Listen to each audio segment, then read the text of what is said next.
Olá, meu nome é Marcos Carvalho Lopes e este é o podcast Filosofia Pop. Este é o nosso episódio número 240 e recebemos o filósofo José Crisóstomo de Souza para a conversa sobre o livro O Avesso de Marx. A proposta de Crisóstomo de Souza é reconstruir os diálogos de Marx e o seu contexto, mostrando as suas relações com os seus outros autores da época e problematizando o seu comunismo especulativo e valorizando o seu materialismo prático.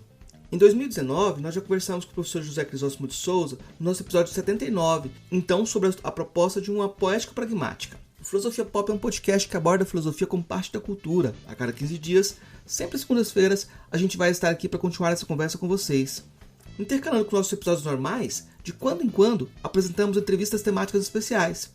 O episódio de hoje é uma parceria com o projeto de extensão Filosofia, Cultura Popular e Ética, desenvolvido na Universidade Federal de Jataí. Se você gosta do nosso conteúdo, deixe seus comentários, compartilhe com os amigos e se inscreva nos canais. Estamos no Twitter, Instagram, YouTube, Spotify e onde mais você ouvir podcasts. Nosso e-mail é contato@filosofiapop.com.br. Seu apoio faz toda a diferença. Vamos então para a nossa conversa com José Crisóstomo de Souza sobre O Avesso de Marx.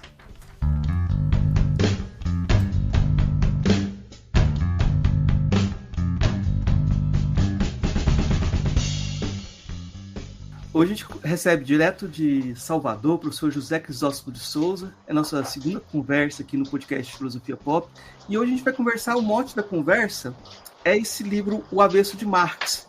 Mas a gente vai ver como esse livro O Avesso de Marx faz parte da filosofia brasileira também, né? Ele é uma cartada dentro do jogo da filosofia brasileira.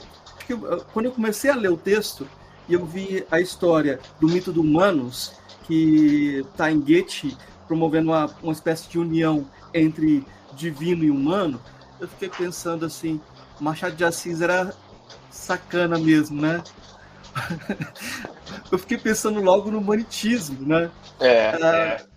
Como é que você vê? Você acha que tem uma aproximação até nisso, assim, de uma dimensão humanitas tem fome?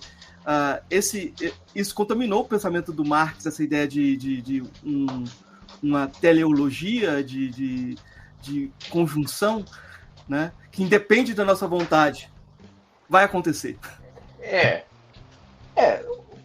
Bom, primeiro, acho que essa coisa do humano, ali pelo Renascimento para frente, mas também no neoplatonismo e tudo, adquire certas conotações assim, especulativas, até místicas, que frequentemente a gente desconhece, vai passando batido.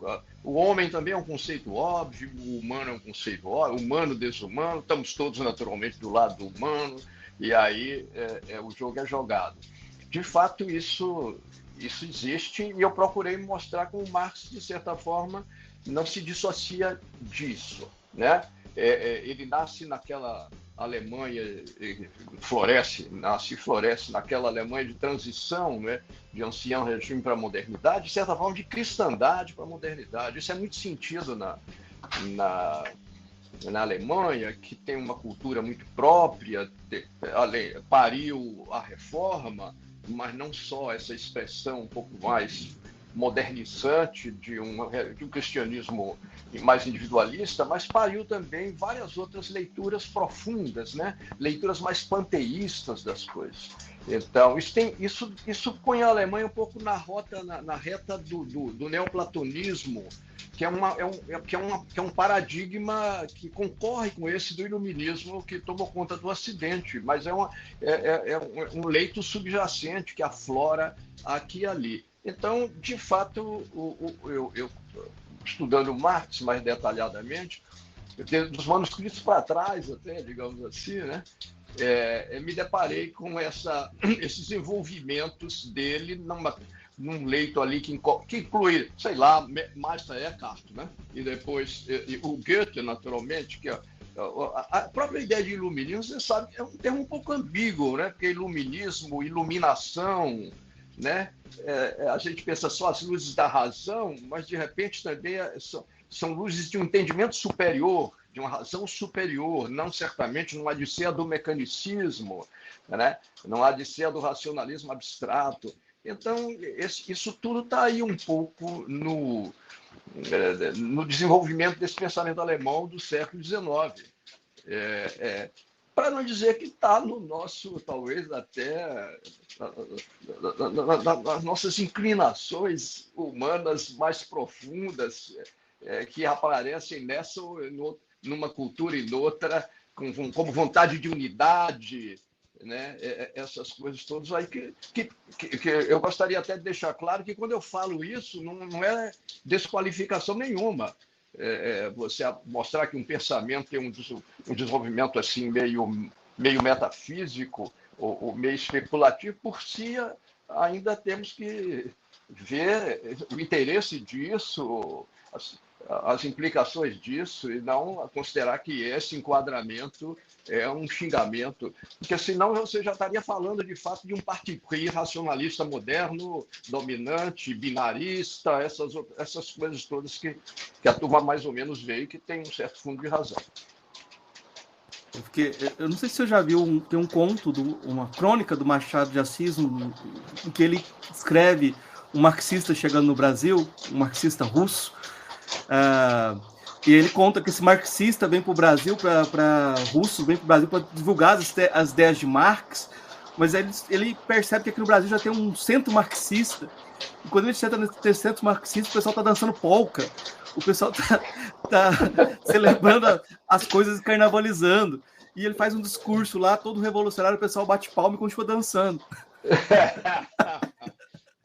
A Rússia, então, né? A Rússia, por onde transitou depois o marxismo, é um celeiro, é um solo fértil de preocupações desafiadoras da estreiteza moderna, que desembarcam aí no misticismo, no conhecido misticismo russo profundo, né? Da Rússia profunda. Essas coisas não se suprimem facilmente, não, viu? Vamos voltar um pouquinho para o livro, que eu acho que é uma coisa muito importante. A escrita dele. A escrita dele, eu pensei, essa escrita foi difícil. Essa escrita aqui, ela tem uma aparente facilidade, mas é uma facilidade custosa, porque, de certa forma, o senhor está desafiando todo o método estrutural, porque o senhor quer desfiar-se dele, dessa tradição de pensamento, produzir criativamente e manter a sua voz. Eu fiquei pensando aqui, esse aqui é o último texto de filosofia sem IA. Porque sem inteligência artificial. Sim. Sem dúvida. Foi bem penoso, sacrificado, exprimido, que só uma inteligência natural, com seus vícios e emperramentos, poderiam produzir. De fato, é um compromisso de minúcia, de buscas de ressonância, de associações, né? E também essa ideia de uma aderência às minudências ali do próprio autor, os que eu chamo os meandros do pensamento de Marx. Vamos seguir, vamos dar uma chance do próprio Marx, porque o estruturalismo tem essa ambição, né, de ser fiel ao autor, fazer uma leitura interna do autor, mas nem tanto, né, porque já vai dizendo que é um sistema que tem pressupostos, que tem o chamado de um tempo lógico, e esse tempo lógico dá conta da construção. Então, eu pretendi ser mais fiel do que isso, né? Me deixar levar pela exploração dos meandros do pensamento de Marx, quase como se estivesse sentado conversando com ele, ou vendo ele conversando com gente que o desafiava, e vendo onde ele se sentia mais provocado. E que tipo de recurso ele usava para responder a esses outros filósofos. Eu considero isso muito revelador, conduzir um filósofo ao seu verdadeiro leito de interlocução, formador, provocador, porque aí as falas não caem do céu, né? Elas são contextuais. O estruturalismo tinha muito medo de que um pensamento contextualista fosse levar a reduzir o pensamento a causas sociais ou causas psicológicas, biológicas, psicanalíticas, mas não, o contexto de interlocução efetivo, cultural, de tempo, de espírito, de uma cultura, etc., só pode ser esclarecedor com relação ao verdadeiro movimento que o pensamento do autor está fazendo, né? Eu acho que isso vem da sua trajetória, né? Se eu estou aqui com Ascensão e Queda do Sujeito no Movimento Jovem Hegeliano, que é um livro publicado em 92, e está lá Hegel, Strauss, Bauer, Feuerbach, Stirner e Marx. Então é como se o senhor leu todo um contexto e fez essa recontextualização do trabalho de Marx. Mas isso faz parte da sua história. E eu acho que tem uma pergunta meio biográfica que eu acho muito importante. A gente está falando de uma tentativa de descentralizar Marx. Mas como foi o seu contato com Marx? O senhor aprendeu Marx transcendentalizado? Como foi o seu processo de alguma forma,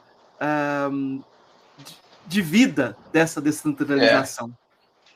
Eu posso dizer, até sem muita interpretação de minha intencionalidade nesse passo, eu posso dizer a você que eu tinha um encantamento por teoria científica, por grandes paradigmas que dão conta de compreensões gerais das coisas, né? E eu me animava muito de ver isso na biologia com a evolução, ou na física com a teoria da relatividade, teoria quântica, na cosmologia, me interessava muito dessas coisas. Então, e não pelo que era teoria social, pelo que era teoria política, eu dizia, mas onde está aí o sentido que isso dá? Não me respondia em nada nesses termos. A sociologia, com que eu entrei em contato e tudo, nada. E aí eu li os manuscritos. Eu não li eu li o conceito filosófico, o conceito marxista do homem. Conceito marxista do homem, de Erich Fromm, que é um integrante da Escola de Frankfurt. Mas desses, assim, até tomados um pouco como menos rigorosos, menos obscuros, talvez, meio pop, que ele escreveu um livro, se não me engano, A Arte de Amar. Erich Fromm escreveu A Arte de Amar, que encantou toda uma geração, a minha, na juventude, que falava de amor de um jeito encantador, humano, persuasivo. Eu me lembro que, principalmente, ele dizia que o decisivo é mais amar do que ser amado. Com relação ao amor, a preocupação, a intenção principal de todos é conseguir ser amado. E ele dizia, não, a força do amor é a força de você se pôr como quem ama, né? Bom, então imagina, um cara desse vai falar de Marx, antropologia, o Marx antropológico, mas ao mesmo tempo o Marx da compreensão do nosso tempo, histórico, né? Do racha da sociedade, do conflito social, da perda, da alienação, são os termos clássicos do humanismo marxista, né? Então me encantou. Aí eu que já tinha inclinações um pouco ali de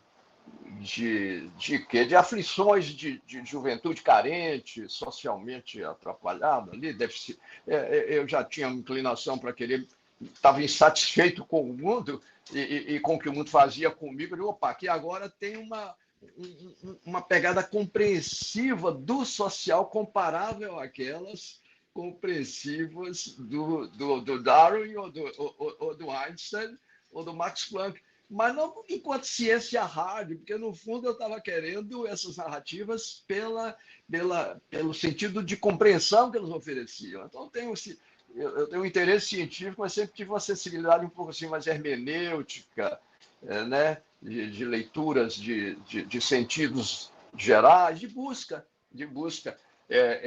Então o Erich Fromm me ofereceu isso. A partir daí, então, eu fui casando isso com uma militância, e aí eu digo, olha, o Marx sobre a ditadura, eu digo, olha, o Marx justamente porque envolve a sua pequena luta política nos destinos mais gerais do homem, da história da humanidade.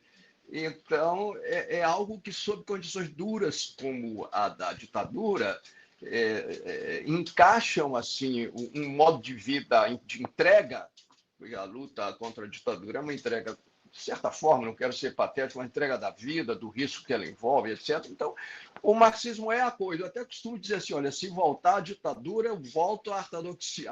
Pior, nem vou dizer o nome aqui da mais ortodoxa ortodoxia comunista, porque, de fato, é então aquela coisa menos de brincadeira, aquela coisa, né? Então, eu vejo isso em Marx. Então, aí eu fui por aí. Quando a ditadura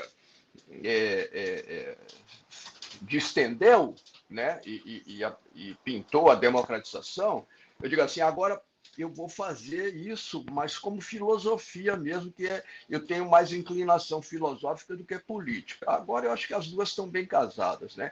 Mas eu tenho mais inclinação filosófica do que política. Aí eu disse assim, olha, deixa os amigos irem, a minha geração ir aí para a política institucional. Eu os admiro por peitarem isso, que também tem suas demandas duras, né? Os colegas que...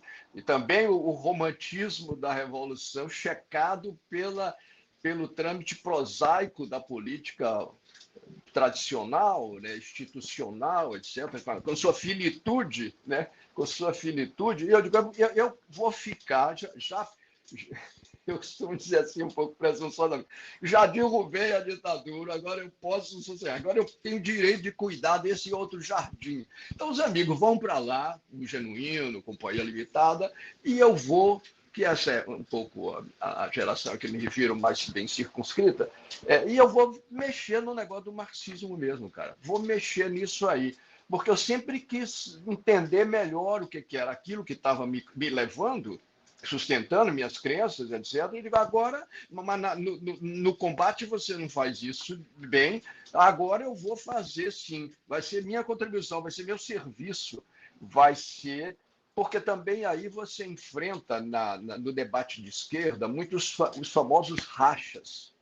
Os famosos rachas. As pessoas subitamente entendem que não entendiam, que não era aquele entendimento com o qual conviviam, mas é totalmente outro. Mas entendem isso rapidamente, quase como um iluminismo mesmo. Mas você estava...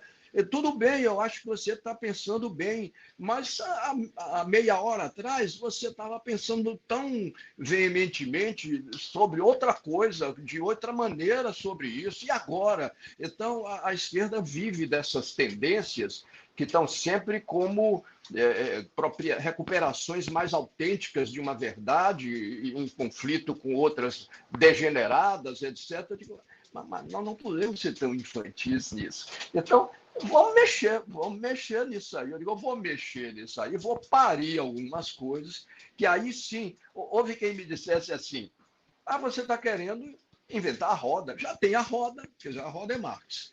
Por que você não vai querer agora ver se a roda roda mesmo, se ela é boa roda, se é redonda, para onde nos conduz? Para quê? Então você quer reinventar a roda.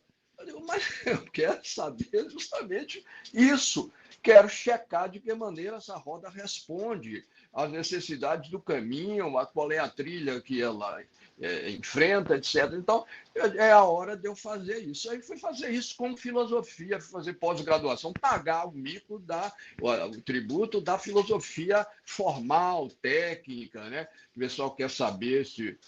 inclusive, o pessoal logo me encarou, eu fui para a Unicamp, viu? Passei um pouco ali entre USP e Unicamp, mas minha titulação é pela Unicamp. Eu sei que o pessoal olhou logo para mim e disse, esse cara chegou não só da Bahia,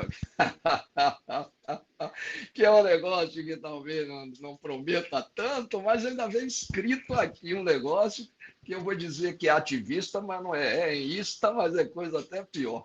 Mas aí você tem que dizer, segura aí, seu filho da puta, que você vai ver o que um nordestino desafiado pode fazer, o que a minha geração pode fazer.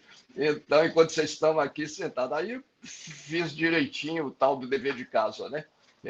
Investi muito. E aí fui fazer essa história de dar uma espécie de signal na ideia da leitura interna. Digo, vou fazer mais interna ainda, com outro tipo de resultado, porque eu vou tomar o pensamento como um movimento de pensamento, certo?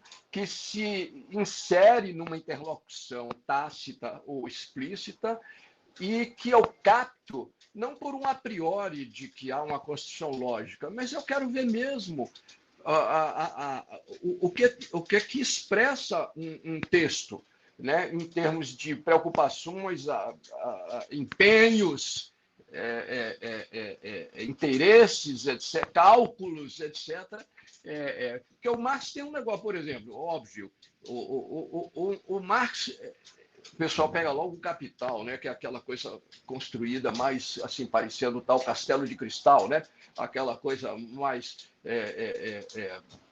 matemática, sei lá, teórica, conceitual, armada, né? Até fora do tempo e do espaço, em certa medida, né? o Marx, então, se tornou...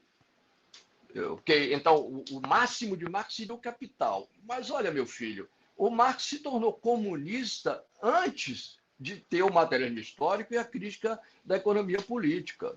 Se tornou antes. Não lhe parece um pouco peculiar, Althusser, que ele primeiro se apaixonou por um certo humanismo e depois encontrou um discurso racional que, grande coincidência, o sustentava e que punha o comunismo como um modo de produção, um desenvolvimento determinista, em que você pode estabelecer em linguagem bem secular e científica, que, entretanto, conduz aquela sua meta amada de juventude, que ele compartilhava com místicos como Moses Hess, por exemplo, que, além de ser pai do comunismo alemão, é o pai do sionismo.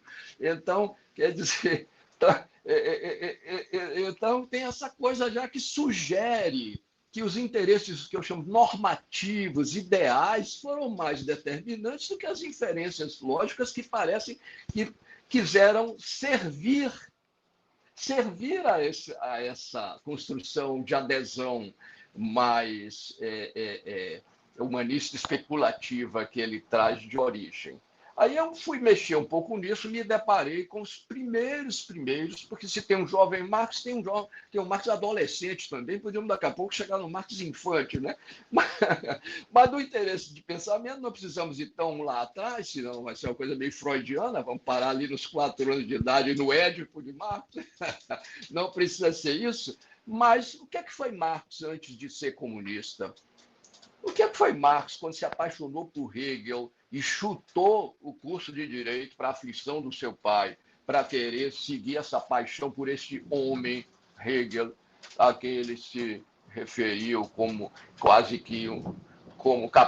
como um bruxo de encantamento, né? de encantação envolvente. Então, aí você vai ver esse Marx. Também o Marx era aquele clima que eu chamo de um cristianismo esotérico, está lá em Herder, está lá em Goethe, é bem alemão. Eu costumo dizer assim, não acredito em alemão liberal. Todo alemão é panteísta. E se sai do panteísmo religioso, que é uma coisa assim meio spinozana, ele vai para um panteísmo secular, que é um pouco o comunismo, que é uma espécie de comunalismo radical. É uma barra pesada a proposta do comunismo, né? Porque, embora apareça como um modo de produção sucessivo, é também algo que não comporta Estado, propriedade, dinheiro, que faz coincidir o interesse geral com o interesse particular espontaneamente. É um conjunto de pretensões que eu digo, mas como que Marx conseguiu ainda impor o rótulo de utópico aos outros?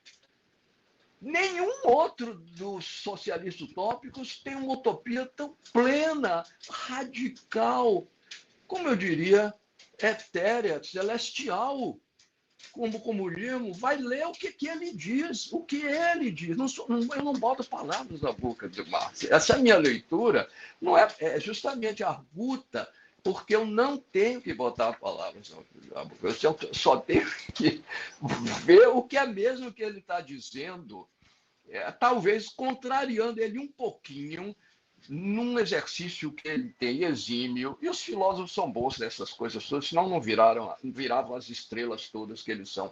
Eles andam para frente apagando as próprias pegadas, porque eles têm um pleito de originalidade radical, que o Nietzsche celebra, que os românticos celebram e aos quais Marx não escapa, porque haveria de escapar. Um ser humano como outro qualquer, enfrentando o dilema, digamos assim, de estar no tempo e contemplar a eternidade. E aí, como é que vai ser isso?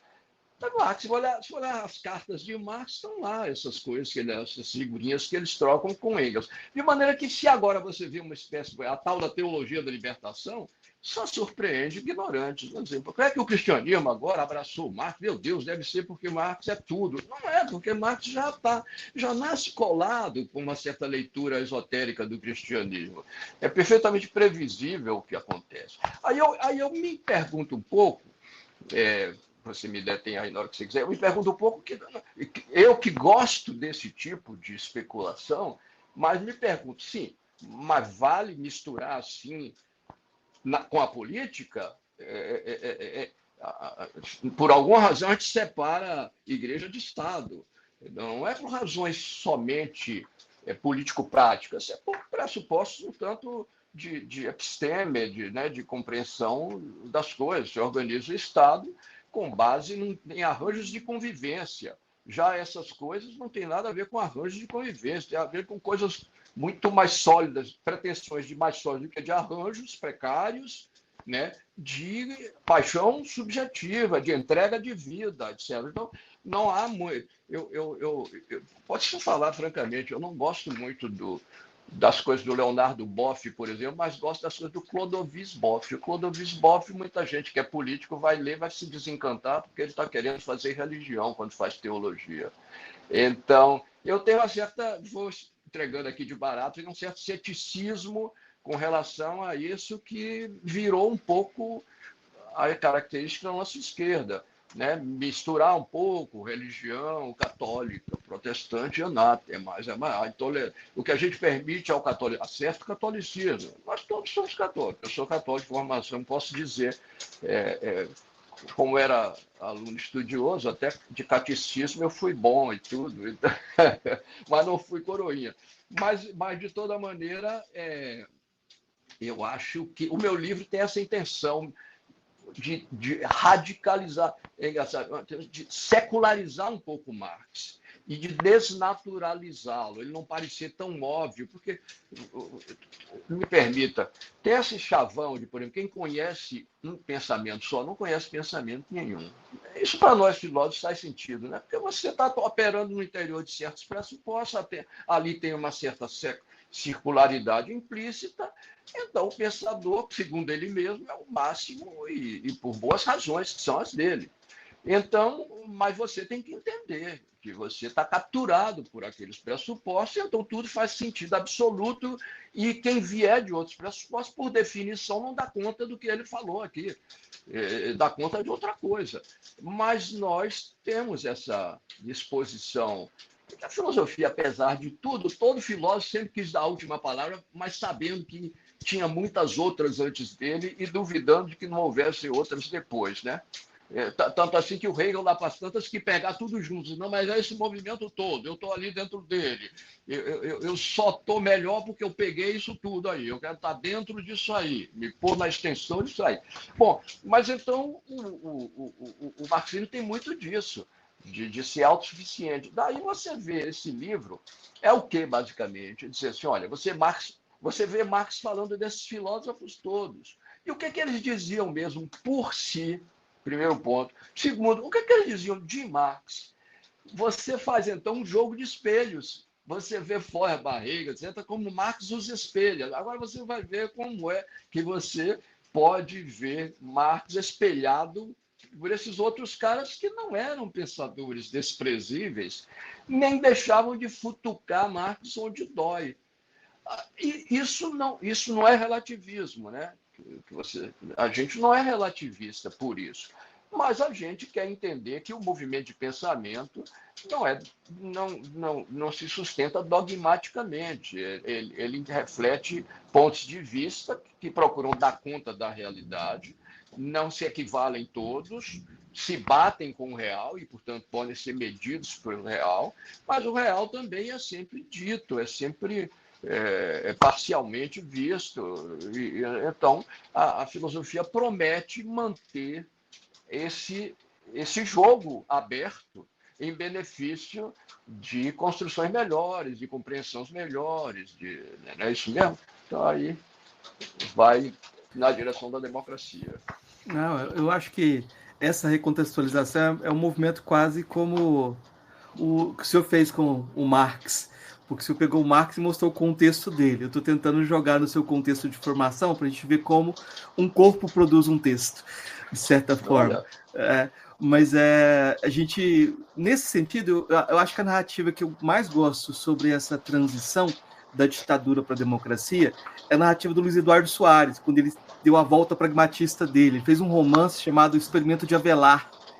Nesse romance, ele coloca vários personagens que lutaram com a ditadura, e tem um intelectual chamado Avelar que sumiu, e que teria escrito o texto que seria definitivo para você conseguir alcançar o marxismo, trazer o marxismo de volta depois da queda da União Soviética, de tudo aquilo que aconteceu, e o personagem sai procurando esse texto perdido, e até que ele encontra o Experimento de Avelar, e é uma obra de arte pós-moderna. Olha só. Então, né, cara, você vê que você só enfrenta essas questões, às vezes, mais com literatura do que com filosofia, com metáforas, né? E com filosofia, quando você meio que aceita esse jogo da finitude, né? do experimentalismo, né? do contingente, e abraça isso com intenções construtivas. Você não se deita nessa rede de indiferença ou perplexidade. Você retorna ao terreno em que os seres humanos comuns convivem com relação ao qual você se acha tão superior. E que, entretanto, os seres humanos comuns têm uma maneira mais prosaica de admitir, né, a finitude, a limitação das crenças que têm e das formas de sustentá-las. O que, entretanto, não os impede de dar o seu melhor, por exemplo, para escolher a educação do filho, o tipo de relação matrimonial que desenvolvem. Todos os homens têm intenções construtivas sobre essas coisas todas e manejam o seu bom senso, né, da maneira melhor possível, sem essa... Há essa ideia de que os filósofos, na verdade, eles ficam negando aquilo que eles mesmos construíram, porque as pessoas comuns não pegaram essas viagens tão translocadas. Né? Aí a filósofa empurra esse negócio assim, o pessoal, depois vem de lá e diz, não, mas não é nada disso, não tem base para isso. Ah, meu filho, eu nunca levei você muito a sério. Eu acho que sair desse sublime ou saber do nosso jogo também é um jogo... Os limites dele é muito importante. Mas eu acho que é interessante também a gente voltar lá no Marx e ver as distinções que você faz. Você encontra o materialismo prático no Marx, o materialismo histórico dialético, o humanismo especulativo. Eu queria que você falasse desses Marx que você encontra e como você salva Marx também, como você distingue, você destrincha o Marx, né? Bom, eu me encantei muito com os manuscritos, mas eu os via imbuídos de uma dimensão filosófico-especulativa, né? Poética, metafórica, alegórica, muito encantadora, né? Mas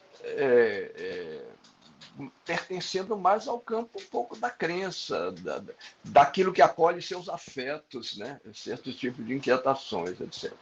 Depois você pega de Marx um texto com as teses.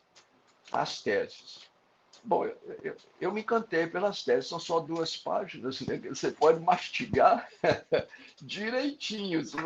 E aí você vai dizer, olha, vocês aí da USP, e mesmo aquele francês lá, como era o nome dele, não me lembro. Tem umas tantas leituras das teses. As teses já produziram, com as suas 2 páginas e meia, 2.000 páginas e meia de tanta gente, né? Mas se você lê as teses, Marx foi para a França. Ele escreveu elas na França, em 45. Você vê como Marx evoluía, né? Escreveu os manuscritos, escreveu aquele negócio do mito de Humanos a respeito do roubo de madeira em 43, em 44 já fez um negócio mais de economia e abertamente do que místico cristão, e depois já fez aquele negócio mais prosaico, assim, mais conciso, até parece até uma coisa assim meio anglo-saxônica, meio analítica, assim, que são as teses, né? E ele fez isso já na França. A França é um bom solo, talvez, para sacudir algumas poeiras alemãs. Que a ideologia alemã era, antes de mais nada, ideologia demais. Nós estamos falando. O Marx é muito esperto nisso, ele cobre muita retaguarda, ideologia alemã. Sim, Marx, mas e você? E você nessa história toda? Você foi hegeliano, você adorava Goethe, você se empolgou, você foi convertido por Moses Hess, você andou entre Feuerbach e Hegel. Isso tudo é teologia, você admite. O teu principal mentor, o principal mentor de Marx não foi Hegel, nem Feuerbach, foi Bruno Bauer, teólogo. Não vou xingar, não. Um pensador extraordinário, talvez o mais brilhante discípulo de Hegel. Consta que ele teria admitido isso. Então, era teólogo, um teólogo radical, herético, mas era teólogo, formação. O primeiro curso que Marx ia dar na universidade, se o pistolão dele, que é Bauer, não tivesse sido caçado, era um curso sobre um teólogo kantiano. Então, chega o Marx na França, lê ali um pouco, é provável, viu? Lê um pouco de Condorcet e dessas coisas, sopra ali uma aragem, tanto, de um idealismo não tão de sistema, e ele dispara esse pequeno resumo, né? Essa pequena plataforma, que é o contrário de sistema, né? Anotações para. E tem o título, não é contra Feuerbach, é ad Feuerbach, é a propósito de Feuerbach. Né? Então, são provocações a partir de Feuerbach. Então, eu me encantei muito por esse texto, explorei. E eu acho que ele diz muita coisa, porque é conciso. É verdade que é um manuscrito.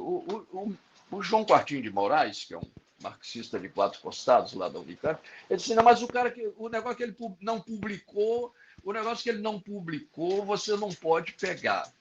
Eu tenho uma metáfora diferente. Eu vou dizer a metáfora e depois não deixa eu me perder.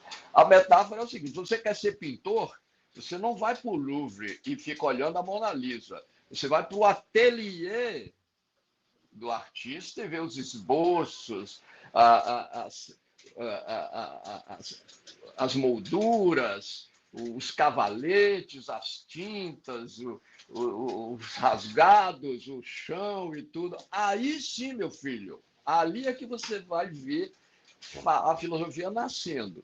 Então, os manuscritos têm essa propriedade, são os rascunhos do. Como eu não estou querendo atribuir a verdade sobre Marx, porque eu não tenho essa inclinação do que é o Marx em si, porque ele é intocável, então você defende ele de todo jeito, defende para cima, defende para baixo, defende para esquerda, defende para a direita, para ele sair daquele negócio acabado. Eu digo que ele não merece isso, eu quero ver ele como um acontecimento em curso que se bate para um lado e para o outro, onde eu me choco e parto dali também para outras coisas, né?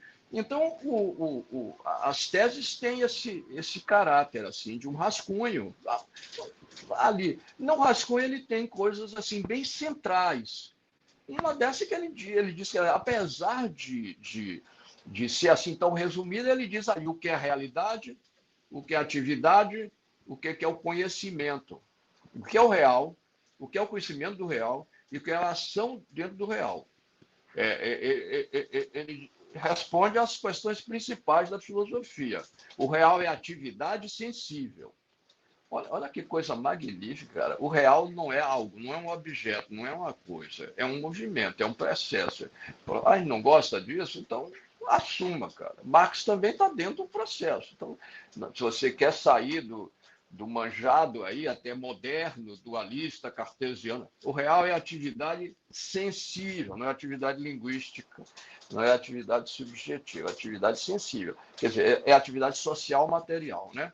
social material. Sensível aí tem esse caráter. Atividade social é produção, é fazer. Olha que coisa legal. O Goethe dizia, no começo era o ato, eu gosto de repetir isso. Não era o verbo, era o ato. No começo, eu que sou meio, né, antilinguocêntrico, no começo... Mas você vê que isso tudo, antes de aparecer como teoria, aparece como alegoria. Né? No começo era o ato, no começo era o verbo, mas o verbo é o evangelho de João Evangelista, quer dizer, a outra é Goethe, quer dizer, o espírito que dá conta das coisas é desse horizonte mais abrangente. Então está lá, o real é a atividade humana. E o homem também é atividade humana sensível. Comece a operar aí, ou seja, ele faz um negócio que é meio unitarista, panteísta, que é dar a mesma definição para o sujeito e para o objeto. Ambos são atividade sensível. Está lá isso. Então, eu me apaixonei por isso. O real é prática, não é uma filosofia da praxis, cacete. Vamos lá. Então, o que ele vai dizer todo? A verdade de um pensamento não se esclarece fora da ação, mas na ação. É a outra tese. Ele chama Marx, né? O poder, a força de um pensamento é a sua verdade, mostrada na prática.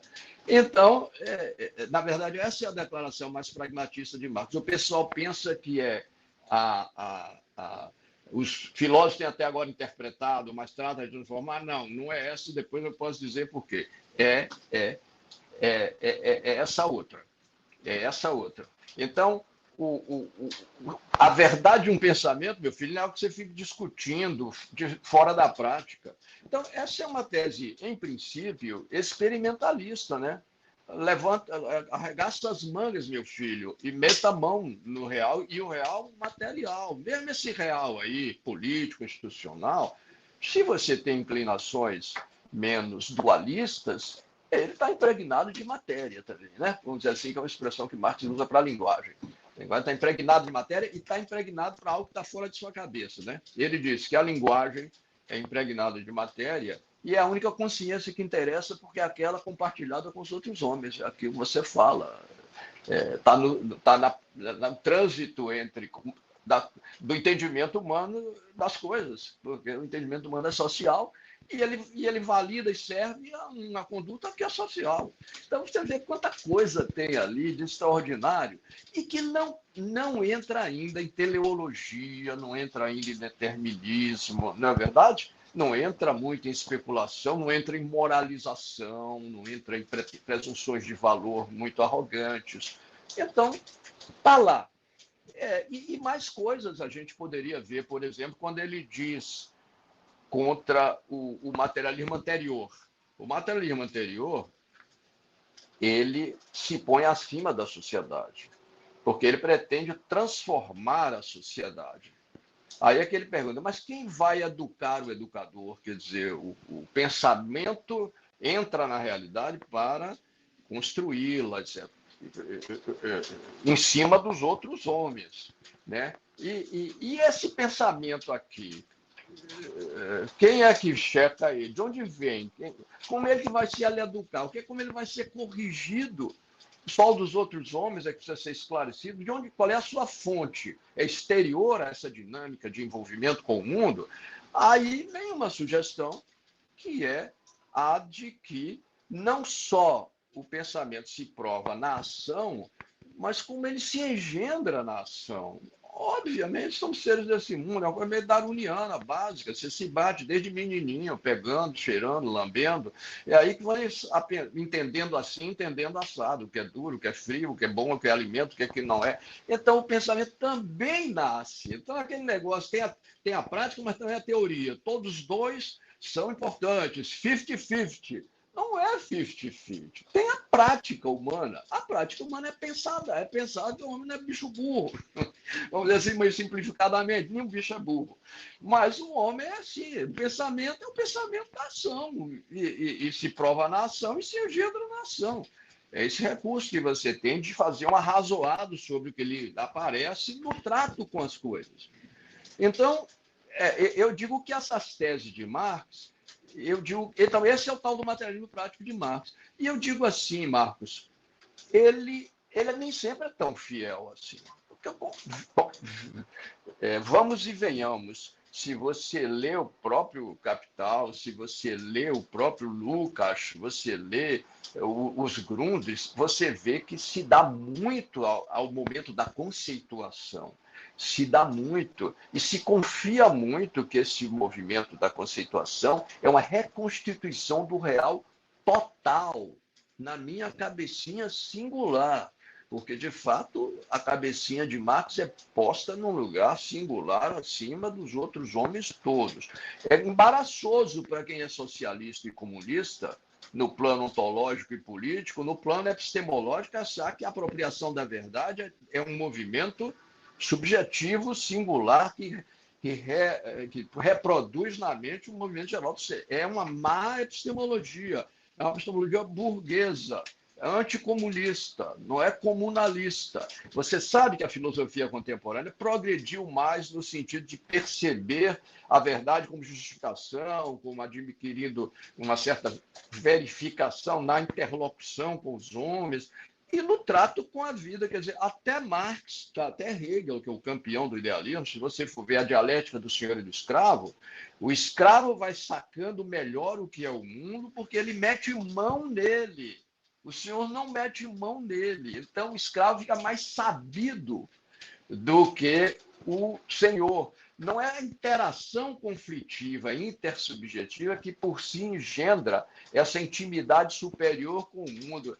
É a batalha material com o mundo.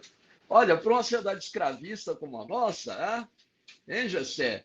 Então, se a escravidão nos marcou, quem sabe nos marcou no nosso pedantismo também de chamar pobre de burro. Por quê? Isso é perigoso na sociedade escravista. Você tem a parte intelectual, que é a verdadeira, isso nem Platão foi tão assim, né? O próprio Marx disse que o começo de toda a divisão de classe é a separação entre trabalho intelectual e trabalho material. Aí começa a humanidade a se cindir. Olha aí. Então não separe não, meu nego. Não separe não. Meta a mão, não separe humanas de exatas, não separe o movimento crítico do movimento de fazer, não separe. Então, isso tudo está lá nas teses de um modo que deixa fora os compromissos mais especulativos. Então, eu digo, olha, não é que eu tenha nada contra que se desdobrem as coisas em especulações. Mas, olha, aqui tem um pensamento mais sóbrio, né? Ele não tomou ainda umas canas ali, ele está inteirinho, está numa perna só, anda bem, está enxergando. Então, isso que são as teses. Eu te falei 3, 4 coisas que estão nelas. Então, o conhecimento, a ação e a realidade, a ontologia, vamos dizer assim, vão se revelando nessa pequena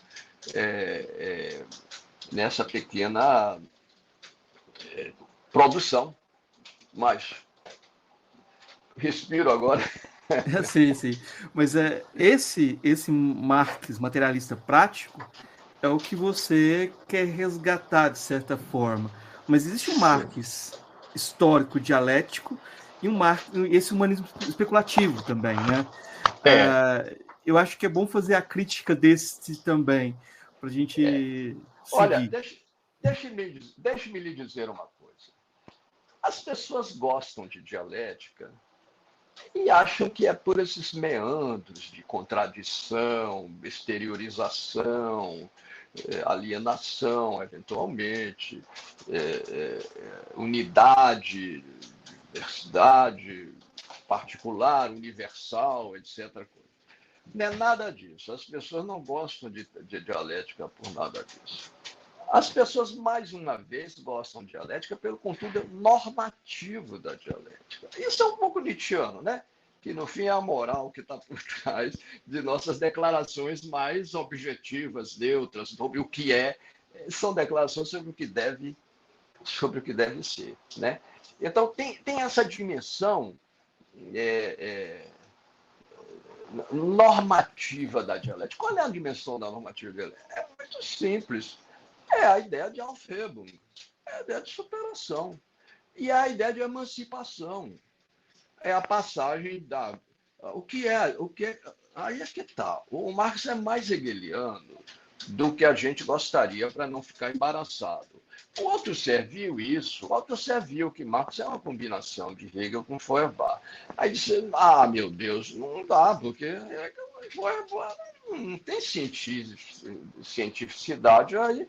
Então vamos fazer um corte epistemológico, mas depois você vai descobrir que ele arrasta Hegel e Feuerbach para dentro do Capital também, no fetichismo da mercadoria, não sei o quê. Claro que faz isso, mas ele faz isso porque Marx é hegeliano até o fim.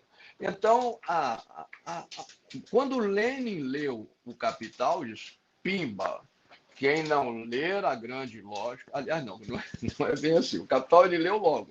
Ele leu a lógica de Hegel no exemplar de Bakunin. De Bakunin, se quiser, do anarquista russo, sobrou para o Lenin, russo, comunista. Ele leu e disse, olha, essa é a lógica do Capital.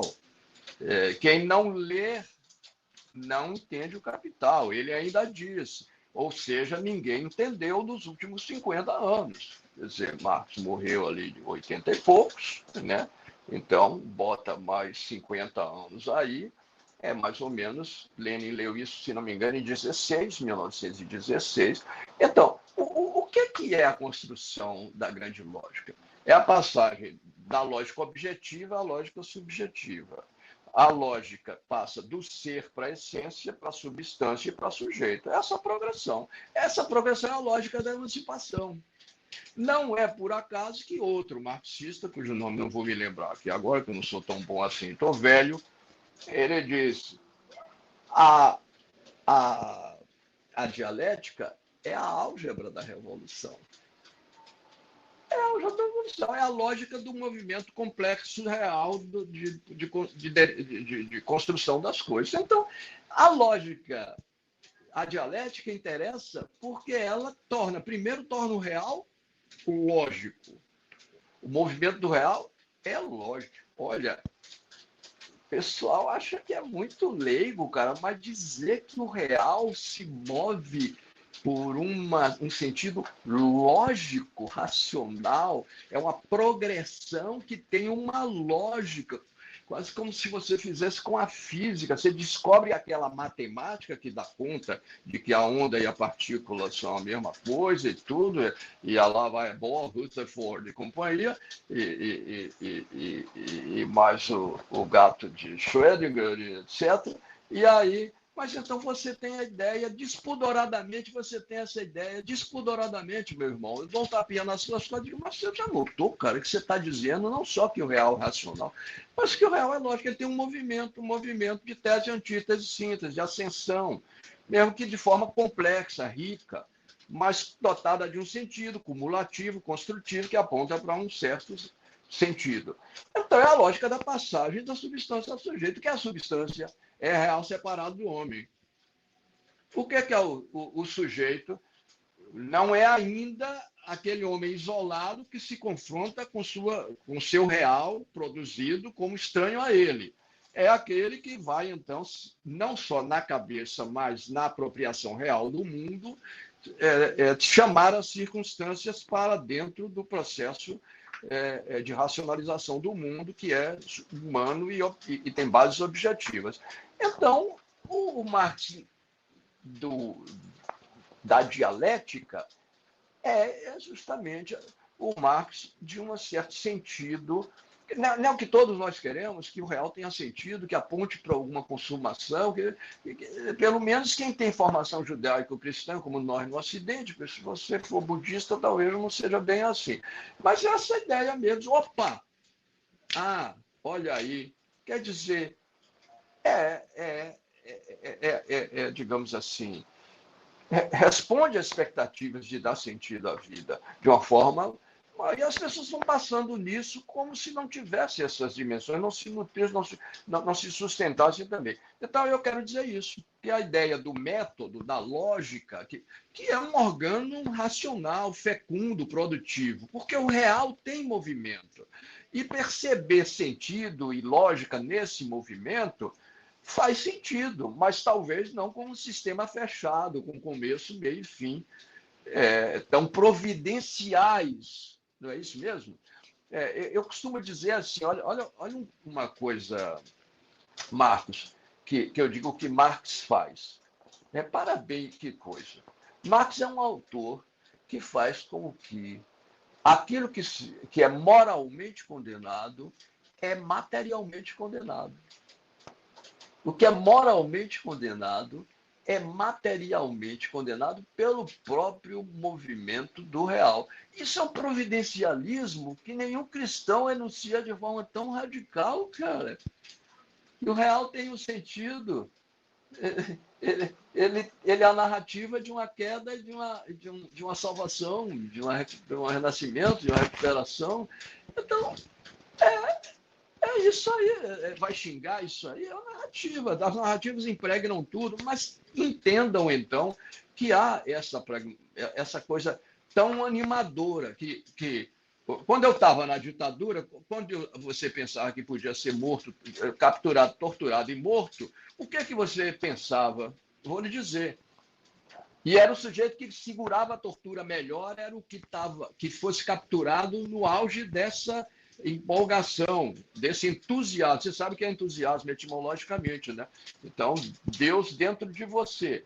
Você dizia assim, olha, esse que me assassina é um morto. Eu viverei no sentido geral das coisas que ele, idiota, estúpido, tenta barrar, mas não se barra, não se manda o mar, como o rei Canuto, para as ondas, né? Então, isso aí, quer dizer, Marx tem um lado Maomé dele, né? Quer dizer, é o maior criador de um credo secular na modernidade. Acabou o cristianismo, veio um credo positivo, que é secular, que procura se expressar em meios de forma estritamente objetiva e que promove muita pesquisa material. Porque você vai estudar as classes sociais, a dinâmica das classes sociais. Agora, há uma narrativa compreensível que abrange isso tudo, que é essa da tese, da lógica da emancipação. Então, é isso que é. E não é dito por mim, quer dizer, os marxistas, aqui a lógica, a álgebra da revolução. Então, meu filho, é a álgebra. Quem diz isso são revolucionários reais, até bem mais revolucionários do que você e até mais parecidos com o revolucionário que eu fui na ditadura. Então, leia direitinho aquilo que você diz que é a sua maneira de pensar, conheça ela direitinho, não avance no meu pescoço, porque eu estudei mais do que você, esse autor, e, na verdade, posso dizer até que nisso expresso mais amor por ele do que você, e um amor mais genuíno. O pessoal aqui não precisava ler Marx. Não fazia parte do jogo, porque você pode ter outros marxismos, aí você vai multiplicando, né? Humberto Eco, ele tem um romance chamado Pêndulo de Foucault, que ele coloca uma personagem chamada Amparo, uma marxista negra brasileira, e o italiano vem namorar com ela no Brasil, está apaixonado por ela, e ela tem um chamado do santo dela, só que ela não quer, porque ela é materialista, ela não vai para esse chamado. Aí eles vão no ritual do candomblé, de repente o espírito baixa nela, no dia seguinte ela foge, morrendo de vergonha, porque não poderia ter acontecido isso, né? E ele achava engraçado, e o personagem achava engraçado, todo mundo que falava de Marx, mas ninguém lia. Você me lembrou isso. Eu me esqueci. Que bom falar com gente que tem tantas evocações aí para compartilhar desse tipo. Me falta frequentemente poder frequentar mais a literatura e recuperar aquela que eu mesmo já li. Mas é isso mesmo. O Humberto Eco é um desses caras adoráveis, né? Porque ele conhece um pouco as manias do espírito, do pensamento e é capaz de construir coisas instigantes em cima disso. Eu tenho algumas críticas em relação a isso, mas eu vou pular elas, porque acho que a gente já fez alguma coisa interessante. O humanismo especulativo entra naquilo que a gente falou do Humanos, a gente já falou disso, fala do materialismo dialético também, acabamos de falar dele, e falando do marxista prático, do Marx prático, né? É, Agora, se a gente for pensar nas consequências do avesso de Marx, a gente pode pensar em consequências filosóficas, práticas. As filosóficas estão o essencialismo, substancialismo, solução do é, sujeito. é, Você pode pensar a crítica do capital como uma teodiceia secular, e a gente isso. está no âmbito da teoria. Mas vamos lá falar do humanismo xarope, que talvez seja mais próximo de quem está nos ouvindo, né? Que é uma tentativa de ver com as consequências políticas, práticas. É, é, eu de fato faço essa brincadeira, que é o avanço da dimensão moral sobre a compreensão das coisas e a definição de uma orientação de ação para elas, né? Então, às vezes sem muita mediação, né? Sem muita mediação. Você confunde, por exemplo, posições políticas com posições amorosas, posições que você retrata como posições não amorosas, anti-amorosas. Quer dizer, há um reino, de fato, da moralização. Às vezes até porque, depois de Nietzsche e Freud, né, Marcos, a gente não pode achar tão ingenuamente que sabe o que é ser bom e que pretender ser esse que sabe o que é bom desembaraçadamente. Isso não precisa ser muito curto de espírito para não ver problemas aí. E, aliás, é não ter formado nenhuma boa cultura cristã, né? Quer dizer, o cristianismo que o sujeito acha que dispensou como bobagem, se declara ateu e vai apostar nessas coisas, o cristianismo coloca que o ser bom é dilemático, é desafiador, é complicado, né? Que a tua mão direita não saiba o que tua mão esquerda faz, que você não deve atentar contra Deus por arrogância, você não. Sepulcros caiados são aqueles que conseguem se moldar exteriormente à boa conduta, quando há ainda uma interioridade que deixaria espaço para tanta maldade. E aqui usando a coisa da interioridade, exterioridade, que alguns podem dispensar, mas na verdade mostra um pouco essa história de que ser bom não é simples e talvez nem deva ser tão facilmente visado. Aí tem a doutrina da graça, né, que complica um pouco mais as coisas. Você se acha salvo, quem é que sabe que está salvo? As pessoas não percebem que a religião fala de questões reais, né, que a teologia é até uma sugestão dali do próprio Feuerbach de Marx. A teologia e a antropologia expressa em linguagem mais alegórica, especulativa, mas não falsa, não por isso falsa. É uma ideia, como o interesse pelos sonhos. Os sonhos são delirantes. Aliás, eu não sei porque os lacanianos dispensaram assim tanto os sonhos na psicanálise. Mas, né, quer dizer, aquela coisa alegórica tem um sentido. E o sentido não está no terapeuta, está em você. Ele pergunta a você e até você varia alguma coisa ali, arriscar o entendimento, ver se aquilo ilumina alguma coisa que você reconhece em você. Isso tudo o estruturalismo cancelou, justamente pela vontade de ser ciência, né?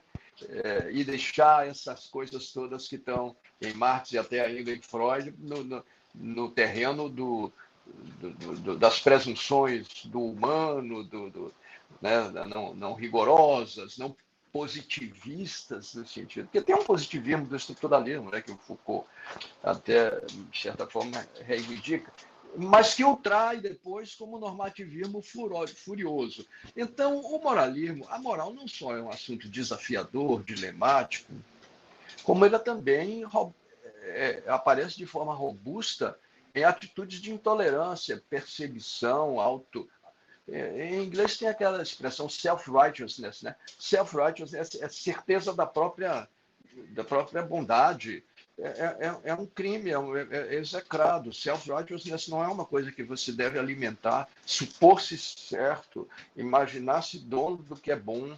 Então, isso tudo sai e entra uma simplicidade ruim para a política, ruim para a moral, ruim até para o sentido religioso que se possa querer ver nas coisas. Então, a crítica do capitalismo, eu digo que vira a crítica do capitalismo, né? Eu faço esse trocadilho, porque de fato vira uma crítica moral. Marx tentou desesperadamente, não que ele não tivesse moral, intenções edificantes, mas ele tratou de guardar isso e procurar se confrontar com o real pelo seu próprio movimento, por suas contradições, e ver naquilo ali o que poderia ser produtivo, favorável. Isso seria a política, não um dogma de certeza de tomar partido aqui e ali. Então, isso, de fato, é o tal do humanismo xarope. Muito presunçoso, edulcorado. As pessoas falam, né,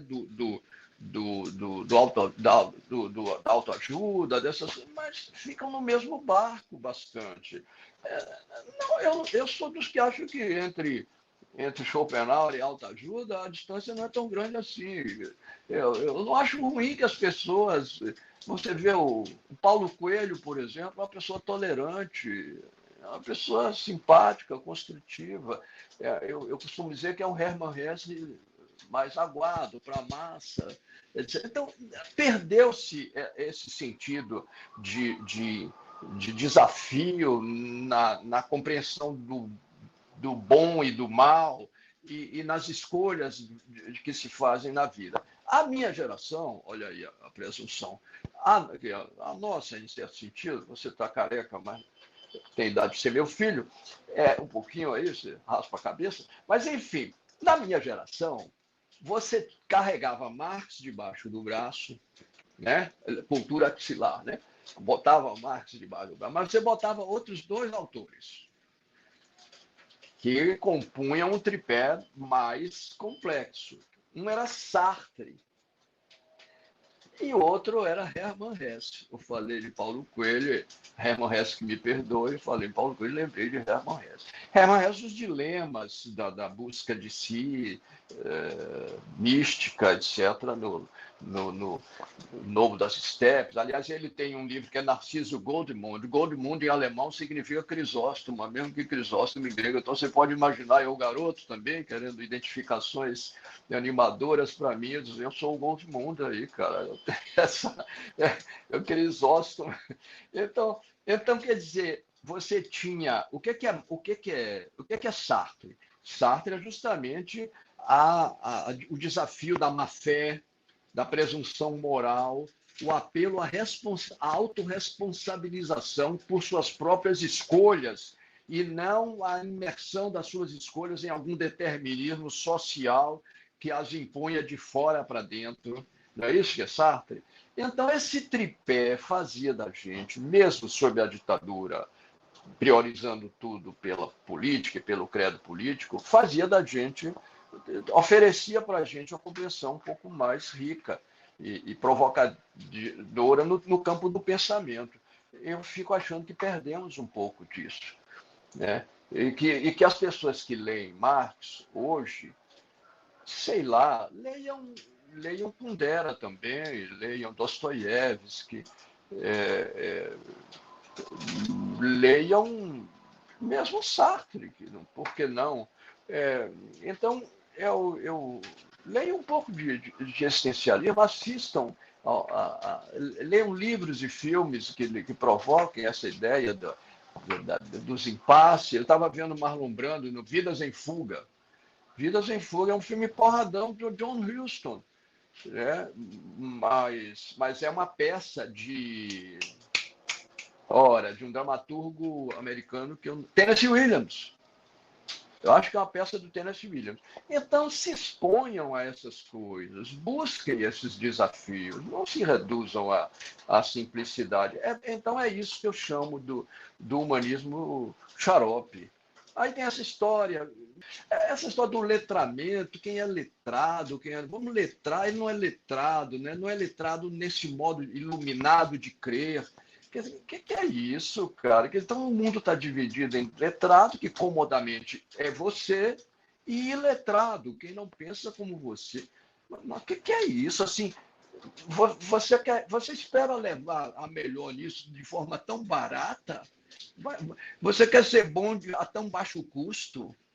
Você entra aí na vida, cara. Não tenha certezas tantas. Enfrente desafios, mostre perplexidades, enfrente outras maneiras de compreender as coisas. Então, é isso que eu chamo o humanismo xarope, que tomou conta do pensamento, que deve cuidar, porque a política é da ordem do finito, dos arranjos sociais. Se você põe as suas esperanças de infinitude na finitude da política, é um estupro da política. E isso faz com que a esquerda esteja dentro e esteja fora. Então, está na democracia, mas não está na democracia. Está no capitalismo, mas não está no capitalismo. Vai construir o socialismo, percebe que tem que manter o mercado, mas nem presta muito atenção nisso, né? Todo mundo aqui está torcendo pela China, porque a China se opõe aos Estados Unidos, mas qualquer um desses aí é para a cadeia lá na China, porque a China não tem tempo a perder com certas crenças mais vagas. Já é um exagero até, né? Não interessa a cor do gato, não interessa que caça o rato. Eu gosto disso aí. Mas eu acho que interessa um pouquinho a cor do gato também. A cor do gato também. Eu quero para o Brasil um gato que realmente caça os ratos. Mas eu quero sim ter alguma escolha sobre a cor do gato. Então, eu acho que o senso prático precisa se reforçar com algum senso estético e mesmo com algum senso moral. Mas eu acho que essas fórmulas muito prontas que estão aí, elas são ruins. E eu acho que elas chegaram a uma certa exaustão e que nós estamos vendo um momento em que esse modo de pensar fica atabalhoado diante da ascensão de modos tão crus de pensamento, como são os da extrema-direita, mas não tira daí uma provocação para melhorar de vida, para melhorar seu entendimento das coisas. O Lula disse há um tempo atrás que, olha, o problema da ascensão da extrema-direita são os erros da esquerda. Ele disse isso, não foi eu que exalto, foi ele que disse. A insuficiência, e ele falou, inclusive, globalmente, porque é um fenômeno global. O Partido Democrata, e principalmente a sua-esquerda, está aí sem saber o que faz, e o Trump tocando o barco ali na frente. A Europa, coitada, aí claudicando, porque é a pátria desse humanismo mais comprometido, a ordem liberal baseada em normas, e de repente não tem normas aí para ela se basear, etc. Então, o Lula disse isso. E, aliás, outra coisa aqui, eu vou citar o Dirceu também, colega Dirceu da minha geração, ele disse assim, isso aí já faz um trânsito um pouquinho político, menos especulativo e com uma dimensão assim mais de materialismo prático. Ele disse assim, olha, nós temos que sair do reformismo fraco para o reformismo forte. Ele disse isso aí. Então, quem estiver criticando o que está aí, a insuficiência, porque não sou eu, não precisa criticar, está aí problemas, desafios eleitorais, pelo menos, né? Então, esses desafios, então, me permitam esse trânsito assim para o político, né? Esse trânsito aí diz, olha, o povo não quer isso aí mais tempo, mais do mesmo. Não quer mais do mesmo. Agora, então aí você diz, mas aí você quer o quê? Não tem revolução? Sim, meu filho. Não tem revolução, talvez até não tenha, mas por que você lê tudo dentro dessa grade? Será que essa sua grade, então, é a mãe do emperramento e não a mãe do movimento? Você tem uma lógica do movimento que, em não sendo seguida, você escolhe a permanência, o que eu chamaria de quietismo, né? Conformismo, quietismo. Então, mudanças mínimas, mas são as possíveis. E se você pede mais, você já tem aquele modelo. Então, você está pedindo revolução, você está pedindo socialismo, está pedindo socialização dos meios de produção. Calma, meu filho. Calma, isso ficou lá no século XIX, você não está nem tendo as indústrias pujantes aí. O ABC não está mais aí, meu filho, não tem mais ABC. Não vai ter industrialização que faça ABC aparecer, reaparecer aqui e o velho PT retornar com aquela base sindical que ele tinha. Não vai ter isso. Então, eu fiquei do meu empenho político de combate à ditadura com essa vontade de ir do filosófico para o prático e do prático para o filosófico. E aí a ideia de materialismo prático seria dizer assim, será que se eu... Me interrompa aí quando quiser. Eu tenho uma ideia que é assim, o materialismo prático pode ser entendido também da seguinte maneira. Considerar as receitas de Marx expressões históricas de certas premissas filosóficas. E como as expressões históricas mudaram muito, seria bom você ser capaz de recuar da parte da doutrina mais aderente a elas para os pressupostos que mostraram fecundidade para enfrentar aquilo e que você recua. Tem até um ditado de Lenin, né? Il faut reculer pour mieux sauter, né? Em francês fica melhor. Il faut reculer pour mieux sauter. É preciso recuar para avançar melhor. Então, o que é a dialética básica de Marx, fora dessa presunção escatológica, teodiceica, etc., que você capta muito bem e definiu também? E é o seguinte, eu acho que é uma lógica da relação entre meios e competências. Como meios e incompetências importam para as relações que os homens desenvolvem entre si. O acesso a meios e competências. O que é a socialização dos meios de produção? Acesso a meios e competências, certo? Produtivas, poéticas. E isso, para Marx, é uma conversão de uma subjetividade acanhada a uma subjetividade que se reencontra com suas potencialidades de criação. Isso é também, não é verdade? O trabalho, quase que acaba o trabalho em sentido capitalista e entra o trabalho como coisa livre. Então, pegue isso aí e tente aplicar um pouco aqui agora, como tomando política progressista como aquela que promove a base da sociedade acesso a meios e competências. E que leia nisso possibilidades de construção de si, nos termos que estão lá nos manuscritos, de recuperar a dimensão artística do fazer e de autoconstrução de si na construção do mundo. Então, o meu materialismo prático volta como um materialismo interativo, artefatual, materialista, porque, então, quer dizer, não tem nada a ver com materialismo metafísico nem com ateísmo. Materialismo, assim, olha, Marx disse uma sugestão, disse uma coisa boa. Olhe para as circunstâncias materiais. Olhe para as circunstâncias materiais, meu filho. Veja quem é que está tendo acesso a meios e competências, porque isso define quem tem acesso a poder e a criação. Então, eu faço esse negócio como se fosse uma recuo ao ground zero, a estaca zero de Marx. O que seria a estaca zero de Marx? Seria uma ontologia, a ontologia de fundo dele.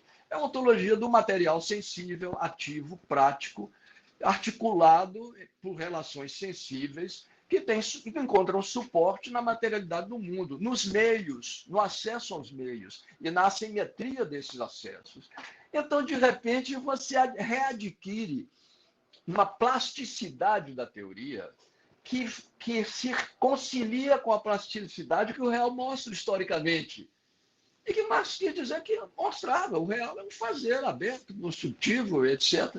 Então, você não fica mais estarrecido com o que não está acontecendo, como a escola de Frankfurt. Cadê o proletariado? Cadê aquele proletariado? Cadê a revolução? Cadê aquela revolução?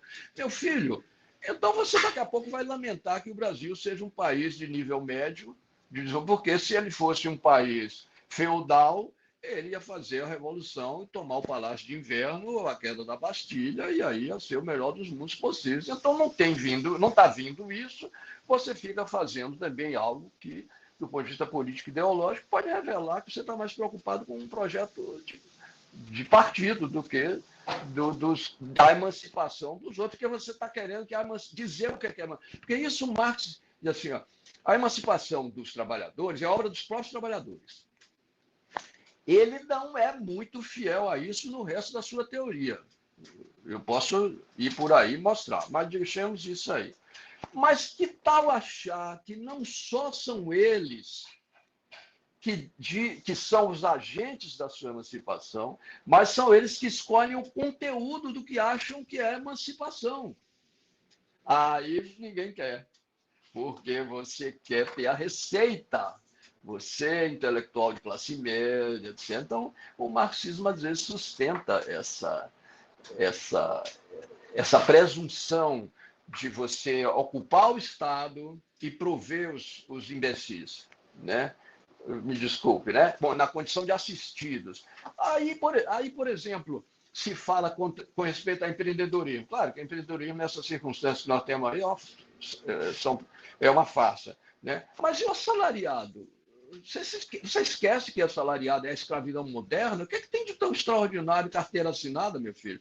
O que tem tão extraordinário em ser dirigido para ser um apertador de parafuso numa unidade industrial de escala? O que tem isso aí? Marx disse que isso aí era uma maravilha, por acaso? Então, por que você não pode encarar relações e práticas de modo mais aberto, normativamente? Porque a tua normatividade tem que pautar uma trilha fechada, quando o povo lida com as necessidades básicas de dar. Não lida só com as necessidades básicas de prover seus meios, lida também com a necessidade de levar uma vida digna, que contemple suas disposições de se realizar, de enriquecer a si e suas relações, e seu filho, e o gosto artístico, e a música e tudo. Então, por que você vai ficar de fora aqui, né, com uma visão seca, prescritiva seca, porque já vimos que ela é pobre normativamente, e aí você não sabe o que fazer com o mundo como ele é, com o povo como ele é. Então, você, na verdade, não gosta de povo, né, meu filho? Você gosta da teoria, do ideal de povo que a teoria tem. Então, isso é um certo humanismo. O humanismo corre o risco de ser o humanismo dos homens que não são. Agora, se você lê Marx, eu posso mostrar a você, eu cito Marx de cor. Marx diz assim, cara, como é que você deixa passar batido um negócio desse, cara? Tão fechado, tão dogmático, tão século XIX. Marx diz literalmente assim, porque eu sei Marx de cor e salteado. Marx diz assim: os filósofos não têm coragem de dizer-vos não sois homens. Eles dizem apenas falta-vos a consciência de homens. E aí isso é o materialismo. Você vê que gracinha é o materialismo. Os idealistas dizem, esses homens aí estão faltando a consciência. Mas não, eles não têm só de não homens a consciência. Eles têm o seu próprio ser. Eles são não homens. Está dito assim, cara. Esse é o máximo do essencialismo. É o máximo da metafísica. É uma coisa cruel. Não sois homens. Eu sou um homem. E sou tornado homem por um engajamento, uma certa prática de poder, aliás, de dirigir a sociedade empalmando o poder do Estado. Ah, tá bom, cara. Então, é a mão visível e tudo. Então, qual é a diferença entre esse negócio e a mão invisível do Adam Smith? São concepções igualmente ideológicas que podem patrocinar interesses não universalizáveis. Interesses não universalizáveis. O Hort, no final da vida, deu um puxão de orelha no Richard Posner, dizendo que ele estava longe demais na perspectiva que ele tinha de dirigir a sociedade de cima para baixo, com o judiciário. Que isso era o fim da democracia, isso acabava com o que o John Dewey pregava, né? Que acabava não sendo pragmático, né? Mas eu vejo uma situação assim que muitas vezes a gente está usando a Constituição e a ideia de progresso, no sentido de que as normas não podem evoluir, para barrar retrocessos mesmo em termos de direitos que foram conquistados. Né? Eu acho que a gente tem um problema bem sério, assim, que é um problema prático. né? É um problema prático. É um problema prático. Que a gente tem a fonte da normatividade, é esse movimento popular, e a gente tem a ideia de desconstrução que era da esquerda, virou da direita. Vamos desconstruir o Estado, a justiça não é justa, vamos acabar com tudo. Bom, então tem esse desafio aí do populismo de direita, né? O extremismo realista ali, meio, até me lembra às vezes mais Mussolini, a Itália, etc. Então,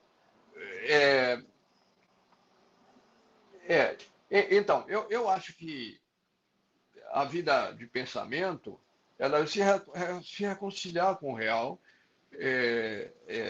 e fazer... Não é muito diferente da tarefa da política. Quer dizer, articular, não brigar com o que se oferece, mas também não se render ao que se oferece.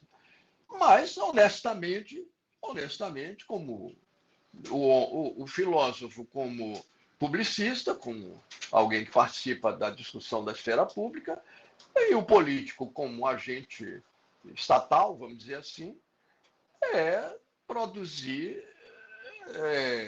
mas com sentido artefatual, que lhe põe por igual no fazimento geral dos homens, e experimental, etc. Então, qual é então, nesse caso, você entra na periferia, você vê as aspirações, vê as religiões, as adesões, as formas de associação. Veja aí o que se costura aí. Se você tiver um parti-pris muito forte, né, você não faz nada. Então, isso politicamente eu chamo de linha de massa, né? Quando eu fazia trabalho nas periferias, eu venho da periferia, voltei para a periferia, fazer trabalho também no meio rural, etc. Sob a ditadura, tive boa ajuda aí para fazer isso, inclusive do SESI, depois do Jornal Movimento, essas coisas, e de outras coisas mais barra pesada aí, partidária. A gente trabalhava com o povo para mobilizá-lo e associá-lo. E depois tentava dizer como se lançar uma demanda a uma ação que significasse protagonismo em condições antidemocráticas, forçasse protagonismo, ação, liberdade, vamos dizer, em ato. Então, qual era a primeira coisa que o pessoal queria? Eu vou lhe dizer, que o Parece continua querendo, um posto policial. Eles queriam um posto policial. Era a ditadura. Quer dizer, você estava vendo o que a farda fazia, nós, agentes subversivos. Eles queriam um posto policial. Você quisesse continuar esse movimento de favorecimento de busca e construção associativa cidadã, protagonista e de melhoria de condições de vida, você vai responder a isso aí. Eles querem, como poderiam querer um campo de futebol. Você é ruim de bola, como eu sou. Então, você já tem um preconceito. Eu gosto, pelo menos, de carnaval, eu gosto muito de dançar. Então, se eles quiserem formar uma banda, se quisessem, eu já tinha toda a disposição. Eu dançava muito, né? Na minha militância também. Então, não é isso que nos faria mais agentes aptos, até titulados, né, por uma inserção, um sentido de... Mas se você pega uma coisa teórica acima e briga com o que o mundo, o que o homem faz, o que os homens fazem, as mulheres, os seres humanos, no embate pela sua vida cotidiana, como é o caso da ocupação territorial. Aí, a ocupação territorial do crime organizado em suas duas grandes facções, né? Comando Vermelho, etc. Então, você sabe o que é viver naquelas condições, você sabe por que o povo radicaliza na disposição de respaldar a ação policial violenta, e que vai, que é, de certa forma, contra os pobres, mas vai lá dentro, vai sentir que não vai também cagar regra de fora desse embate que fecha o comércio aqui, impede a escola ali, toma o celular do cara que mal comprou e que vai passar 12 meses pagando o celular, que é um instrumento de trabalho. Eu falei, acesso a meios de comprar, acesso ao celular é emancipatório para eles que são trabalhadores de biscate, livres, evidente, por razões óbvias. Então, quer dizer, por que não isso é a chamada linha de massa? É a chamada, isso em termos de política dos anos 60, 70, a terra revolucionária. Então, não podemos recuperar um pouco disso, a esquerda não é isso. Eu queria lembrar o seguinte, eu digo para os meus alunos, eu dizia, né? Eu dizia o seguinte, você é socialista? Você é anticapitalista? Aí você disse, sim, sou. As chances de você ser reacionário são muito grandes, segundo Marx. Você provavelmente é um reacionário, conservador, idealista, delirante. Por quê? No maior manifesto anticapitalista de todos os tempos, que é o Manifesto Comunista, Marx gasta um capítulo inteiro para falar contra 4, 5 tipos de socialismo. Está lá, é só ir olhar. Socialismo feudal, socialismo pequeno burguês, socialismo de filósofo, ele desanca esse negócio todo. E depois diz assim, olha, o que é a posição operária dos comunistas? É aquela que toma como referência o movimento da própria sociedade. Não é uma norma que ele propõe para baixar sobre a sociedade. Mesmo que vire isso. Ele diz ali, olha, então quer dizer, esse negócio de anticapitalismo e tudo mais pode virar uma coisa etérea, filosófica, de classe média, lida, intelectual, e aí você, o operário real, o trabalhador real, o homem do povo real, é outra história. Eu acho que já em Marx, no próprio Marx mesmo, há um desvio possível, que é declarar que os operários são os herdeiros da filosofia clássica alemã. Quer dizer, é uma herança muito pesada para o sujeito que ganha meio salário mínimo, um salário mínimo e meio, ter que herdar a filosofia clássica alemã, né? Herdeiro, então esculhamba um pouco o trabalhador. Não, o trabalhador por si mesmo só chega até o nível do sindicalismo. Então, quer dizer, nós não queremos isso de Marx. Porque, então, nós queremos... Isso aqui é o materialismo prático. Isso aqui partir para o materialismo prático. Você percebe que o materialismo prático ele quer ter um compromisso humanista real e que quer conceber a emancipação de forma bonita, rica, promissora, que eu até gosto de concretizar na palavra florescimento. Nós queremos uma sociedade florescente, de um povo florescente, é um país florescente, é uma coisa assim, meio renascimento, meio, entendeu? Meio escola de samba também, meio... Né? Então, então, eu queria, com o materialismo prático, reconstituir também uma certa normatividade, mas aquela normatividade do plástico criativo, que se nutre de aspirações e ânimos manifestos das próprias pessoas. Não por idealizar, e todo mundo é bom selvagem, não, mas porque politicamente é o que você quer articular para sair coletivamente de situações de exclusão, de degradação, que desgraçam depois até o conjunto da sociedade toda. Né? Então, é essa a ideia. Eu acho que a gente vai ter que terminar nosso diálogo, porque eu já estou cansando o senhor. Mas, porque já está chegando agora 1h30 de conversa. Então, conversa é um abuso. Eu sou um pouco enroto, me desculpe. Não, mas eu acho que... eu queria deixar o espaço aberto para o senhor divulgar o que o senhor quiser divulgar. Eu tenho curiosidade de saber o que vem agora, porque esse livro sobre Marx, eu não estava esperando. De repente tinha aparecido um livro grande, Filosofia, Ação e Criação. Isso, é um grande documento do trabalho. Coletivo, né? Coletivo, né? E depois apareceu o Avesso do Marx, que eu não estava esperando. Porque você voltar para um clássico nesse momento em que você já está desenvolvendo uma perspectiva própria, não parece fazer sentido se você não estivesse no Brasil. Exato. Então é isso. Mas eu estou. Mas eu tenho uma surpresa aqui para você hoje. É isso mesmo. Porque voltar a Marx, porque forçar Marx, né? Então, é uma certa ideia também meio dialética, né? O que o outro está pensando quando pensa mais filosoficamente? O que é uma filosofia efetiva no Brasil? Porque tem essa safra toda de leituras internas, todos nós, você sabe, estudamos, cada um escolhe um autor, fica especialista naquele autor, mas no fundo todo mundo, quando vem para a prática política, para as convicções de aspiração social, é Marx, que é meio linguagem natural, é meio óbvio.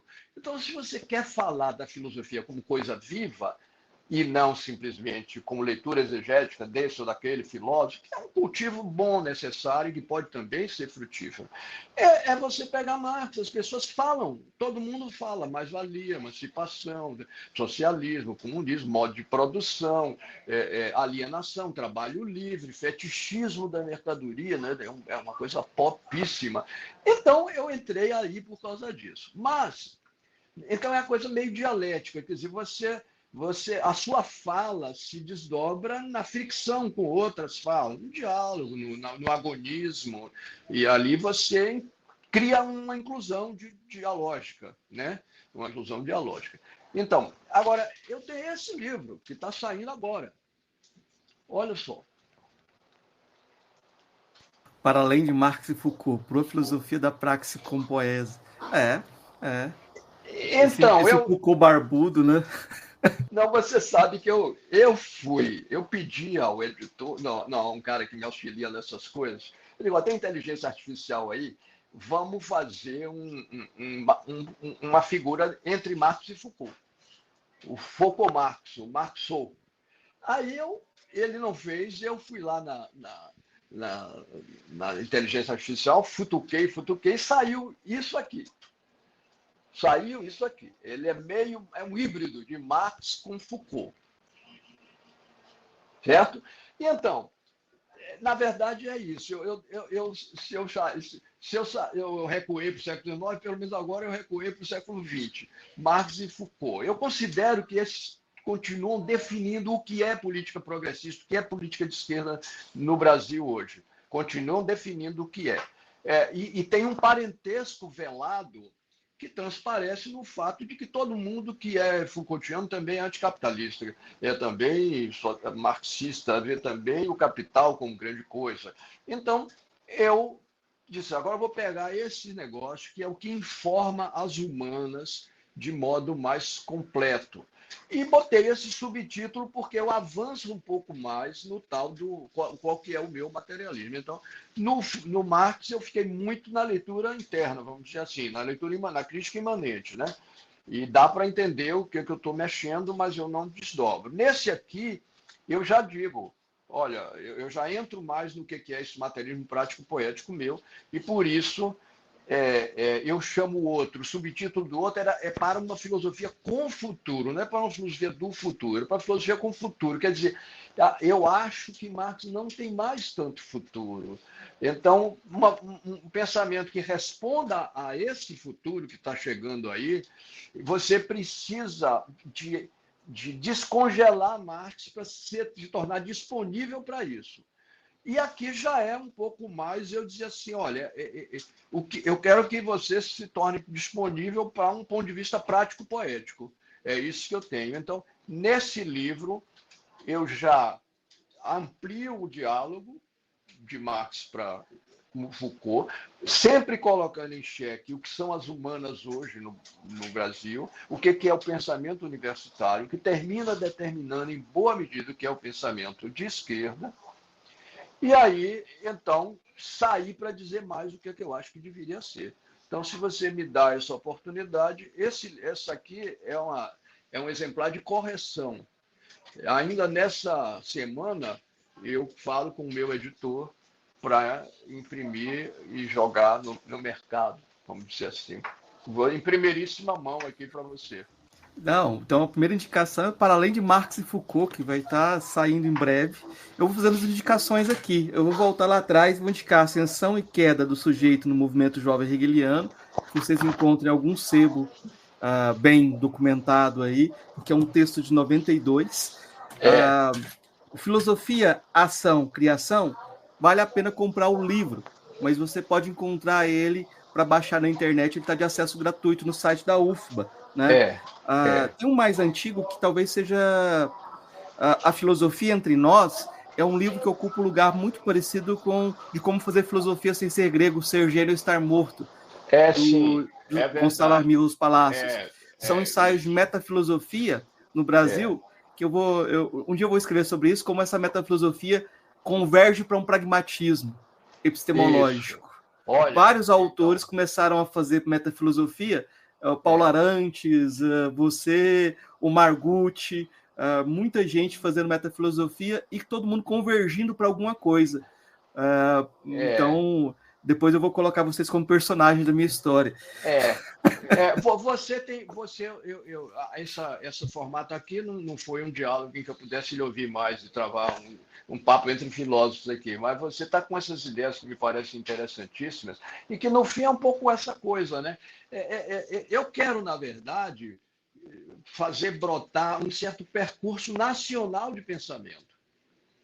Por isso eu vou publicar coisas mais sobre a USP, o ISEB, o PCB e a PML. Vou falar desses atores que são tremendamente relevantes para a formação do nosso pensamento político, que é o que mais conta, porque é o que sai pelas mãos, e a gente não fala. Tem produções de pensamento onde filósofos acadêmicos tiveram, às vezes, encostados, como o Gianotti estava encostado, a Marilena está encostada em umas coisas, e aquele cara lá, o padre, Padre Vaz, que foi pai da ação popular, né, que deu na ação popular marxista-leninista, Teatro Chardin, Marx, quer dizer, a gente tem história de pensamento no Brasil, tem história de pensamento no Brasil, tem história de filosofia no Brasil. E tem essa coisa que você está tentando captar nas metafilosofias de reflexão sobre o que é o percurso brasileiro de pensamento, o que é a possibilidade brasileira de fazer filosofia. Não, e tem uma curiosidade assim também, porque aqui em Goiás você tinha os colonizadores da USP que vinham para cá, né, os bandeirantes. Os bandeirantes não cabiam nos outros lugares. O Rio também. O Rio também mandava bandeirantes para cá. Só que, de repente, vinha uma pessoa... Os estrangeiros, eles não sabiam que eles estavam vindo para um lugar que não podiam fazer filosofia, que é o Júlio Cabreira, o Gonçalo. Talvez de uma forma meio iluminada, tentavam fazer alguma coisa. E é muito curioso isso, né? Como eles vinham de outro lugar e não se encaixavam. De repente, eles... Exatamente. Não se encaixavam. Eles não tinham essa forma que se tornou aqui tão naturalizada, que aí não era interpelada. E eles, vindo de fora, interpelavam, desnaturalizavam essa coisa. Mas que merda é essa? Não posso filosofar, não posso abrir a boca aqui na primeira pessoa nunca. Né? Mas, enfim... Vou fazer só uma última indicação para fechar. Eu tenho um artigo sobre Foucault, chama Foucault lendo Kant, que eu trabalhei. Eu trabalhei o último texto dele sobre o que é iluminismo, só que eu trabalhei a ideia de são duas versões do que é iluminismo, e tem um debate interessante, que ele ia participar de um evento promovido, ele estava organizando um evento em que ele ia debater com Habermas, Hort e outros filósofos, e morreu antes de fazer esse evento. E aí eu defendo que há duas divisões ali. Uma coisa é a ontologia do presente e outra coisa é a ontologia de nós mesmos. São coisas diferentes. E o Foucault diz nesse texto que ele era um reformista. Certo. Ele diz nesse e qual é o título do seu artigo? Onde é que está? Foucault lendo Kant. Está na revista Interação, da UFG, a revista dos alunos. É curioso porque esse artigo eu queria mostrar como o Foucault, de alguma forma, converge vocabulário privado e vocabulário público, porque você tem que ser poeta e criador ao mesmo tempo. Né? Sim. Mas nesse momento final, ele tenta falar o que é crítica, mas você tem que ver que são dois textos que falam de coisas diferentes. São dois o que é iluminismo. Duas palestras diferentes. E ele fala ontologia do presente e ontologia de nós mesmos. São duas coisas distintas. Olha. Ele teve um diálogo com o Hort, em que o Hort lançou aquela ideia dos vocabulários privados e vocabulários públicos. São coisas diferentes. E a resposta do Foucault Foi uma coisa é perigosa, outra coisa é mais perigosa ainda. Esse Foucault não tem jeito. Era um pândego. Bacana. O Marco, então vamos manter contato, viu? Porque não é por acaso que nós temos esses pequenos cruzamentos aí de interesse, como você acabou de dizer, Lorde, Foucault e essa filosofia no Brasil e tudo. Agradeço muito aí a atenção e de quem, porventura, do público enfrente uma gravação tão extensa. Não, muito obrigado, professor. Um forte abraço. Abraço. Muito obrigado. A gente se fala. Tudo de bom.